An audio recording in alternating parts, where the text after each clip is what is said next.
జై అచల సద్గురు ప్రభు మహారాజుకు జై. గురుభక్తులందరికీ అనేక జై గురులు. ఈరోజు గురుగీతలోని గురువు యొక్క ప్రాధాన్యతను వివరించేటటువంటి ఒక శ్లోకాన్ని చెప్తాను. శ్లోకం: గురుర్ బ్రహ్మ గురుర్ విష్ణు గురుదేవో మహేశ్వర గురు సాక్షాత్ పరబ్రహ్మ తస్మై శ్రీ గురవే నమః.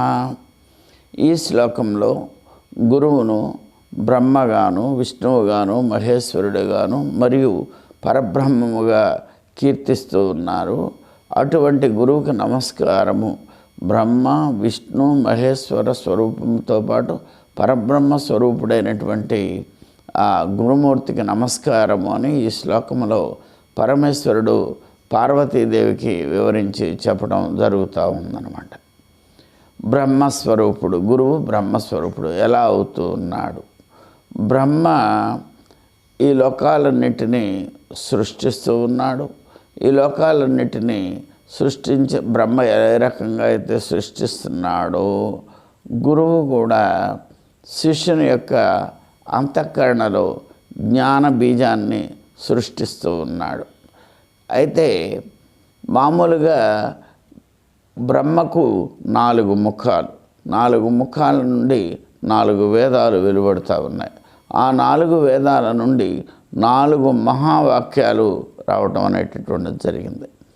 ఋగ్వేదం యొక్క ఐత్రేయోపనిషత్తు నుండి ప్రజ్ఞానం బ్రహ్మ అనేటటువంటి మహావాక్యము, యజుర్వేదములోని బృహదారణ్యక ఉపనిషత్తు నుండి అహం బ్రహ్మస్మి అనేటటువంటి మహావాక్యము, చాందోగ్యోపనిషత్తు యొక్క సామవేదము యొక్క చాందోగ్యోపనిషత్తు నుండి తత్వమసి అనేటటువంటి మహావాక్యము, అధర్వణ వేదము యొక్క మాండూక్యోపనిషత్తు నుండి అయమాత్మ బ్రహ్మ అనేటటువంటి మహావాక్యము ఇక్కడ చెప్పడం జరుగుతూ ఉందన్నమాట. ఈ 4 మహావాక్యాలు కూడా 4 వేదాల నుండి వెలువడ్డాయి. ఈ 4 మహావాక్యాలు అపరోక్ష జ్ఞానాన్ని శిష్యునికి కలిగించేవి కావు. ఈ 4 మహావాక్యాలు పరోక్ష జ్ఞానాన్ని, తమకు వేరుగా పరబ్రహ్మం ఉన్నట్లుగా ఇవి చెప్పగలుగుతున్నవే కానీ శిష్యునికి అనుభవ జ్ఞానాన్ని, అపరోక్ష జ్ఞానాన్ని ఈ 4 మహావాక్యాలు అందించలేకపోతున్నాయి. అటువంటి ఆ 4 మహావాక్యాల లక్ష్యార్థం ఏమిటంటే ప్రత్యక్ బ్రహ్మైక్య రూపము. అటువంటి ప్రత్యక్ బ్రహ్మైక్య రూపాన్ని గురుమూర్తి శిష్యునికి సాక్షాత్కారము గావించి అపరోక్షానుభూతి కలిగించి శిష్యుని యొక్క అనుమానాన్ని తొలగిస్తూ ఉన్నాడు. శిష్యులకు ఎటువంటి అజ్ఞానము లేకుండా తొలగిస్తూ ఉన్నాడు. జ్ఞాన బీజాన్ని నాటుతూ ఉన్నాడు. ఈ రకంగా 4 వేదాల సారమైనటువంటి 4 మహావాక్యాలు, ఆ 4 మహావాక్యాల లక్ష్యార్థమైనటువంటి ప్రత్యక్ బ్రహ్మైక్య స్వరూపాన్ని ఈ గురువు శిష్యునికి దర్శింపజేసి ఆ శిష్యునిలో జ్ఞాన బీజాన్ని ప్రతిష్ఠింపజేస్తూ ఉన్నాడు. కాబట్టి గురువు బ్రహ్మస్వరూపునిగా చెప్పబడుతూ ఉన్నది. రెండవది ఏంటంటే గురువు విష్ణు స్వరూపుడు. విష్ణువు రసస్వరూపుడు. విష్ణువు తాను బ్రహ్మ సృష్టించినటువంటి ఈ జీవులందరినీ కూడా పోషిస్తూ ఉన్నాడు. ఆహారము, నీరు మొదలైనవన్నీ కూడా అతడు కల్పించి వారి అందరినీ పోషణ బాధ్యత విష్ణుమూర్తి తీసుకున్నాడు. అట్లానే గురు పరమాత్మ తనను ఆశ్రయించినటువంటి శిష్యుల యొక్క అజ్ఞానాన్ని పోగొట్టడానికి ఎన్నో ఉపమానాలతో వారి అందరికీ కూడా జ్ఞానబోధ కావించి, ఆ జ్ఞానబోధ కావించేటప్పుడు ఈ నామరూపాలన్నీ కూడా మిథ్య అని, ఆ పరమాత్మ ఒకటే సత్యమని, జగత్తు మిథ్య అనేటటువంటి విషయాన్ని శిష్యులకు అర్థమయ్యేటట్లు చెప్తూ, తాను ఇదివరకు ఏదైతే జ్ఞాన బీజాన్ని నాటాడో ఆ జ్ఞాన బీజాన్ని అభివృద్ధి చెందేటట్లుగా జ్ఞానబోధ గావించి దాన్ని పోషించి, అంటే బీజము మొక్కై పుష్పాదులను ఎలా ఇస్తుందో అలానే శిష్యునికి మొదట చెప్పినటువంటి జ్ఞాన బీజం ఏదైతే ఉందో ఆ జ్ఞాన బీజాన్ని తన బోధల చేత అభివృద్ధి చెందింపజేసి శిష్యుడికి తాను బ్రహ్మము అనేటటువంటి విషయం అనే ఫలం వచ్చే వరకు కూడా ఆ శిష్యునికి బోధించి శిష్యుని చేత అహం బ్రహ్మాస్మి అని అనిపిస్తూ ఉంటాడు. కాబట్టి అలా సద్బోధల చేత శిష్యుని అజ్ఞానాన్ని పోగొట్టి శిష్యుని జ్ఞానాన్ని వ్యాప్తి చెందించేటటువంటి వాడు. కాబట్టి గురువు విష్ణు స్వరూపుడిగా చెప్పబడుతూ ఉన్నాడు. ఇక మూడవది మహేశ్వరుడు. మహేశ్వరుడు అంటే లయకారుడు. లయకారుడు అంటే ఏమిటి అంటే మామూలుగా ఒక బంగారం ఉంది, బంగారమే సత్యము, కానీ బంగారం వల్ల వచ్చిన ఆభరణాలు ఏవైతే ఉన్నాయో, ఆ ఆకారాలు ఏవైతే ఉన్నాయో, ఉంగరము, గాజులు, హారాలు, నెక్లెస్లు అనేవన్నీ ఎలా మిథ్యయో అట్లనే బంగారమే సత్యము కానీ నగలు మిథ్య అని. నీళ్లలో అలలుంటాయి, బుడగలుంటాయి, కానీ కూడా బుడగలు అలలు అసత్యము, నీరే సత్యము అని ఎలా నిర్ధారణ అవ్వాలో అలా అయ్యేటట్టు చెప్పి, కుండయే సత్యముగా, కుండ అసత్యము, నామరూపాలకు చెందినది కుండ, మట్టి సత్యము, మట్టి వలన వచ్చిన నామరూపాలు మిథ్యానే. బంగారము సత్యము, బంగారం వలన వచ్చినటువంటి ఆభరణాలు మిథ్య అని.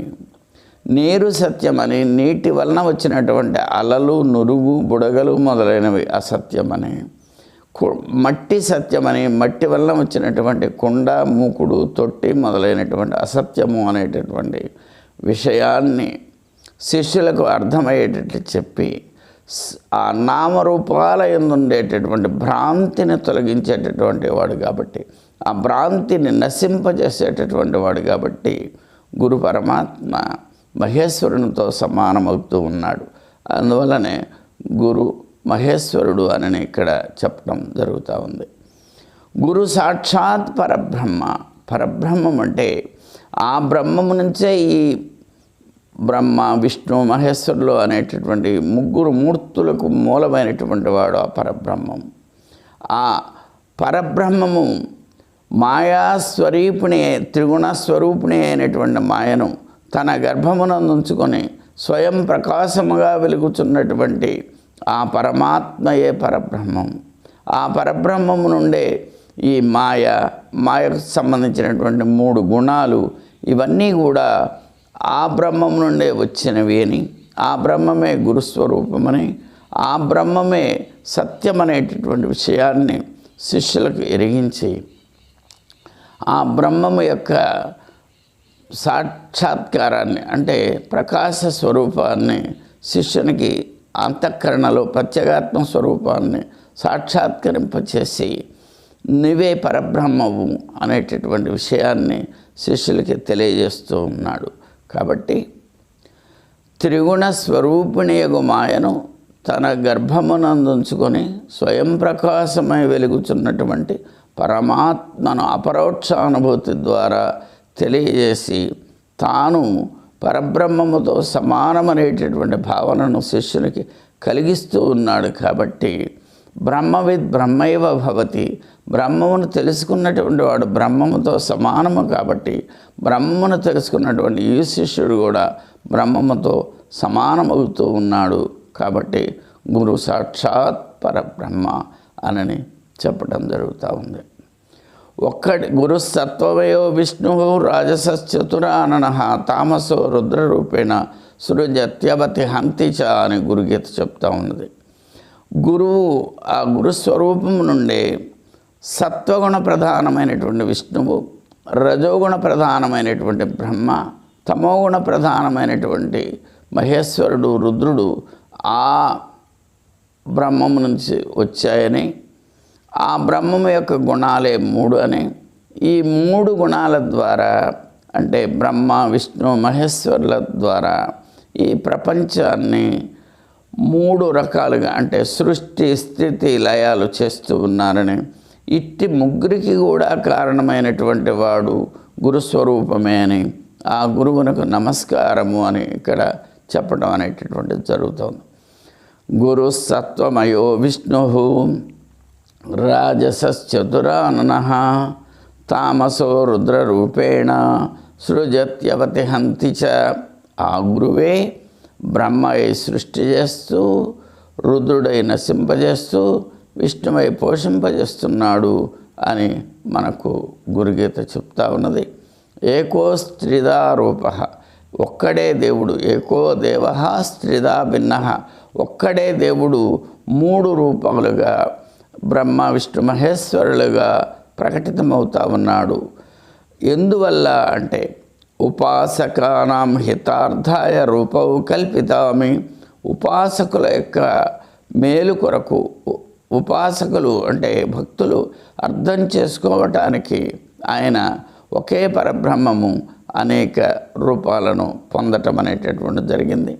అటువంటి పరబ్రహ్మము, అటువంటి గురుస్వరూపము యం బ్రహ్మ వేదాంత విదో వదంతి పరం ప్రధానం పురుషం తథాన్యే కారణమీశ్వరం వా విశ్వోద్గతై తస్మై నమో విఘ్న నివారణాయ. యం బ్రహ్మ వేద విదో వదంతి, ఆ బ్రహ్మమును గురించి తెలిసినటువంటి వారు, ఆ వేదమును గురించి తెలిసినటువంటి వారు అతడే బ్రహ్మము అని, అతడే పరమని, పురుషుడు అని, ప్రధానము అని, ఈ సృష్టి అంతకు కారణమైనటువంటి ఈశ్వరుడు అని, అంటే ఈశ్వరుడిగా ఉండి ఈ సృష్టికి ఆవల కూడా వ్యాపించి ఉన్నవాడు కారణస్వరూపుడైనటువంటి ఈశ్వరుడని. విశ్వోద్గతే అంటే ఆ విశ్వమనంతటా వ్యాపించి ఉన్నటువంటి వాడని. విశ్వం అంతటా వ్యాపించి ఉన్నాడు, విశ్వాతీతమై కూడా వ్యాపించి ఉన్నటువంటి ఆ గురు పరమాత్మకు నమస్కారము చేయటం అనేటువంటి జరుగుతూ ఉంది. అటువంటి గురు పరమాత్మ యొక్క అనుగ్రహం వల్ల నా యొక్క అజ్ఞానాంధకారము తొలగి నా బంధము తొలగిపోవునుగాక అని గురువుకు నమస్కరిస్తూ సెలవు తీసుకుంటున్నాను. అందరికీ జై గురు. భగవద్గీత, గురుగీత, ఉపనిషత్తులు, పరిపూర్ణ బోధ మరియు మరిన్ని ఆధ్యాత్మిక ప్రవచనాల కోసం మా ఛానల్ని సబ్స్క్రైబ్ చేయండి. అలాగే ప్రక్కనే ఉన్న గంట సింబల్ను నొక్కండి. అలాగే ఈ వీడియో మీకు నచ్చితే లైక్ చేయండి మరియు షేర్ చేయండి.